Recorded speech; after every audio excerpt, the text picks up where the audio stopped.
पटना पहुंच चुकी है ईओयू की टीम। पटना में गुप्त स्थान पर ईओयू की टीम अभी सिंटू से पूछताछ कर रही है। कल रात 1 बजे देवघर से ईओयू ने सिंटू कुमार को गिरफ्तार किया था।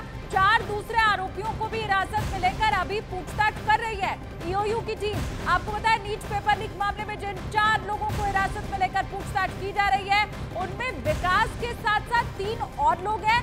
विकास नालंदा का रहने वाला शख्स है, तो उससे तो पूछताछ की जा रही है, सिंटू से पूछताछ की जा रही है। अभी 3 और लोग हैं जिनसे पूछताछ चल रही है। अब देखिए, नीट परीक्षा लीक की जो पूरी चेन है वो काम कैसे कर रही थी, डिटेल उसकी आपको दिखाते हैं कि कैसे सबके सुपुर्द उसके काम को कर दिया गया था। सबसे पहले हजारीबाग का हम रुख कर लेते हैं, क्योंकि पेपर यहीं पर लीक हुआ है, झारखंड का ये इलाका है। उसके बाद प्रोफेसर तक पहुंचाया जाता है इस पेपर को, उनके नंबर पर ये आता है और वो आगे बढ़ा देते हैं। संजीव मुखिया को इसे फॉरवर्ड कर दिया जाता है, ये व्हाट्सएप पर ही हुआ है पूरा काम।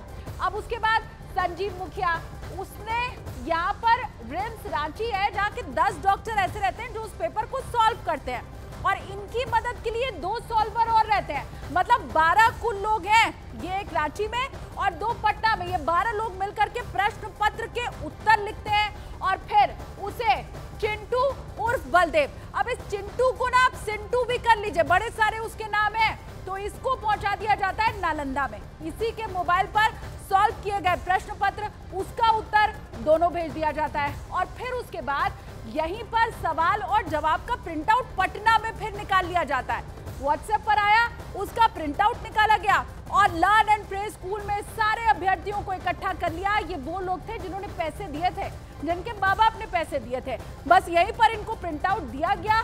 पूरी रात बिठाकर रट्टा मरवाया गया। अब एक रात में चंद सवालों के जवाब तो ये बच्चे याद कर ही लेंगे, यहीं पर ठहरा दिया गया बच्चों को। अगले दिन जब वो पहुंचे एग्जाम सेंटर पर, तो वही पेपर आया था जो उनको रटाया गया था। अब नीट पेपर लीक मामले को लेकर के आपको बताएं, आरजेडी ने तेजस्वी यादव के ऊपर केंद्र सरकार पर निशाना साधा है। उन्होंने कहा है कि पहले तो शिक्षा मंत्री धर्मेंद्र प्रधान पेपर लीक की बात मानने को तैयार नहीं थे, अब इसी पर बिहार के डिप्टी सीएम विनय सिन्हा ने भी पलटवार कर दिया है। दिखाते हैं आपको।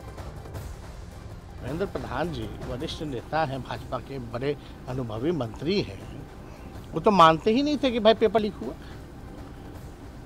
जो नहीं मानने वाला उसके लिए भी लॉ ले आया जाए।